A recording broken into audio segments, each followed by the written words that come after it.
السلام علیکم ورحمۃ اللہ وبرکاتہ۔ میں ہوں سراج الدین امجدی۔ آج کی خصوصی رپورٹ کل رہ جانے والے موضوعات اور کچھ خبروں پر مشتمل ہے۔ جن ناظرین نے چینل کو لائک اور سبسکرائب نہیں کیا ہے وہ پہلے چینل کو سبسکرائب ضرور فرما لیں، اور جن دوستوں نے چینل کو سبسکرائب کر لیا ان کا تہ دل سے شکریہ۔ خیریت ہو گیا۔ ایکچولی میرا فرسٹ ایکسپیرینس تھا اور پچھلے سال سے میں بڑا کنفیوز تھا کہ مجھے ہیئر ٹرانسپلانٹ کرانا چاہیے نہیں چاہیے۔ 2-3 لوگوں سے میں نے رائے لی لیکن کنفیوژن تھی، اور ایک فیئر تھا کہ یار وہ کس طرح ہوگا، اور ہیڈ سوائلنگ ہو جاتی ہے، ریشز پڑ جاتے ہیں، 10 طرح کی پرابلمس آ جاتی ہیں۔ تو بلیو می دیٹ میں آیا ہوں، کچھ مہینے پہلے آیا تھا، میں نے کاؤنسلنگ لی، کنسلٹنسی لی ڈاکٹر حنیف صاحب سے، اور بلیو می دیٹ انہوں نے جو ایک مائنڈ سیٹ میرا پیس کیا، تو ان کا میں تہ دل سے شکر گزار ہوں۔ اور یہاں آنے کے بعد آج میری ٹرانسپلانٹ تھی اس کے 2 مہینے بعد، تو believe me that I am so aggressive, اور میں آپ لوگوں کو سجیسٹ کروں گا کہ ٹرانسپلانٹ کا اگر آپ لوگوں کا مائنڈ سیٹ ہے کروانے کا تو آپ ضرور آئیں، ڈاکٹر حنیف سے پہلے ملیں۔ ناظرین کرام، سندھ ہائی کورٹ کی سکھر برانچ کی جانب سے کل عدالت عالیہ میں سیکریٹریٹ صحت کی پیشی کے موقع پر سول اسپتال سکھر میں امراض قلب کے شعبے کو کھولنے کا حکم دیا گیا، جبکہ صحافیوں کی جانب سے سیکریٹریٹ صحت سے سی ٹی اسکین مشین اور MRI کے بارے میں پوچھے گئے سوالات سمیت سیکریٹریٹ صحت نے صحافیوں کے کسی بھی سوال کا جواب نہیں دیا۔ ناظرین کرام، عدالت عالیہ کے حکم کے باوجود کراچی میں سندھ سروسز ہسپتال کے وہاب اللہ یوسفانی اور سول اسپتال میرپور خاص میں شیر محمد چانیوں کو کم ترین مدت ملازمت کے باوجود مذکورہ ملازمین پر سنگین الزامات اور جاری تحقیقات کو نظر انداز کر کے قانون کے بجائے من پسندی کی منفرد روایت کے ساتھ وہاب اللہ یوسفانی اور شیر محمد چانیوں کو قانون کے کھلواڑ کے ساتھ اکاؤنٹس آفیسر گریڈ 17 عطا کیا گیا، اور پھر مذکورہ خلاف قانون کام میں حصہ لینے والے سیکشن افسر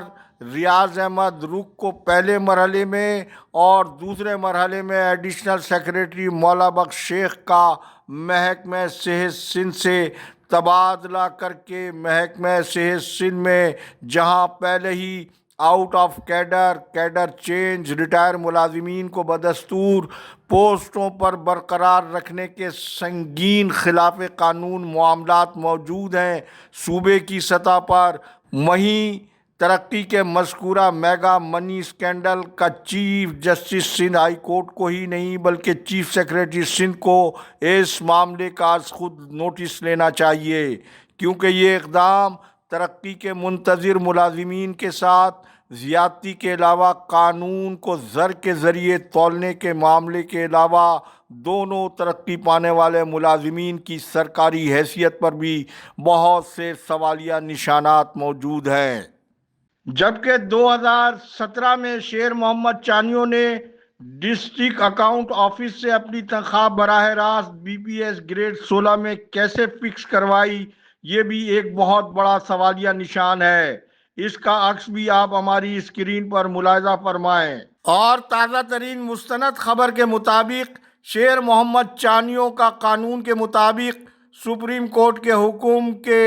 بعد محکمہ صحت سندھ میں ادغام بھی تھا، تو سپریم کورٹ کے فیصلے پر عمل درآمد کے بجائے ملیریا کنٹرول پروگرام کے اکاؤنٹنٹ شیر محمد چانیوں کو کس قانون کے تحت محکمہ صحت سندھ کا گریڈ 17 کا اکاؤنٹ افسر بنایا گیا ہے، یہ بہت بڑا سوالیہ نشان ہے۔ جبکہ یہاں یہ امر بھی دلچسپی سے خالی نہیں ہے کہ 2022 میں شیر محمد چانیوں کے خلاف چیئرمین اینٹی کرپشن آفس میں 2.85 کروڑ روپے کی کرپشن کا سنگین کیس بھی زیر التوا تھا۔ اسی طرح وہاب اللہ یوسفانی پر 9 نرسوں سے ایڈجسٹمنٹ کے نام پر 40 ہزار روپے رشوت وصولی کی محکمہ جاتی تحقیقات کی رشوت وصولی کی تحقیقات میں تصدیقی رپورٹ اور سابق ایم ایس سروسز اسپتال کے دور میں 1,18,00,000 روپے سے زائد میڈیکل آکسیجن گیس کا اضافی فنڈ محکمہ خزانہ سے مبینہ ملی بھگت کے ذریعے لے کر 26 روز میں مذکورہ آکسیجن گیس کے استعمال کا میگا کرپشن اینٹی کرپشن کی تحقیقات میں بھی وہاب اللہ یوسفانی نے اس میگا کرپشن کی تحقیقات کو اپنے اثر و رسوخ سے زیر التوا کروا رکھا ہے۔ ویسے تو وہاب اللہ یوسفانی کی کرپشن کم مدت میں بہت زیادہ طویل فہرست ہے، لیکن ان کی 17 گریڈ میں ترقی نمائشی تبادلہ اسکن انسٹیٹیوٹ صدر میں، جہاں جوائننگ کے علاوہ ان کی خدمات کا کوئی ریکارڈ موجود نہیں، بدستور یہ سروسز اسپتال میں ہی موجود رہے اور بقول موجودہ ایم ایس ڈاکٹر غلام حسین بروہی کے اوپر سے انہیں یہیں رکھنے کا حکم تھا۔ سول اسپتال میں 17 گریڈ کی خالی اسامی پر بھی وہاب اللہ یوسفانی کے لیے گریڈ 17 کی سندھ سروسز اسپتال میں نئی اسامی کی منظوری اور اب اسی پر ان کی تقرری، یہ سندھ سروسز اسپتال کی تاریخ کا مبینہ ایک ایسا سیاہ میگا کرپشن ہے جس کا موجودہ ترقی کے حوالے سے جاری کیس میں عدالت عالیہ کی توجہ اس کھلی قانون شکنی کی جانب بھی دلائی جانی بہت ضروری ہے۔ محکمہ صحت سندھ بدترین بد انتظامی کے دور سے گزر رہا ہے، جن میں کراچی کے صحت کے اداروں میں سندھ گورنمنٹ اسپتال لیاقت آباد سرکاری ایمبولینسوں کا قبرستان بنا ہوا ہے، جہاں 7 میں سے صرف 1 ایمبولینس فعال بتائی جاتی ہے۔ اور اس سے زیادہ کیا بد انتظامی ہوگی کہ گزشتہ روز جب اسپتال کے ایک ملازم کو دل کا دورہ پڑا تو اسے فعال ایمبولینس کے بجائے موٹر سائیکل پر ہسپتال پہنچایا گیا،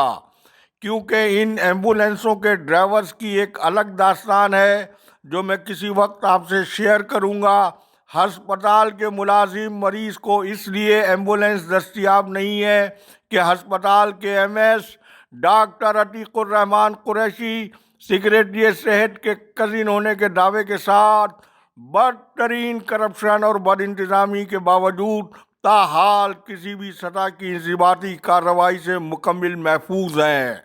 سندھ کے سرکاری ملازمین کے اتحاد کا مستقبل حکومت سے مذاکرات شروع کرنے کے بعد سے غیر یقینی صورتحال سے دوچار نظر آ رہا ہے۔ اتحاد کے قائد حاجی اشرف خاصخیلی تنقید اور وضاحت کے درمیان میں ہونے کے باوجود 21 اکتوبر تک امید سے ہیں۔ انہیں بار بار میڈیا کے سامنے آنا پڑ رہا ہے، جس کی ایک جھلک پہلے آپ ہمارے اسکرین پر ملاحظہ فرما لیں۔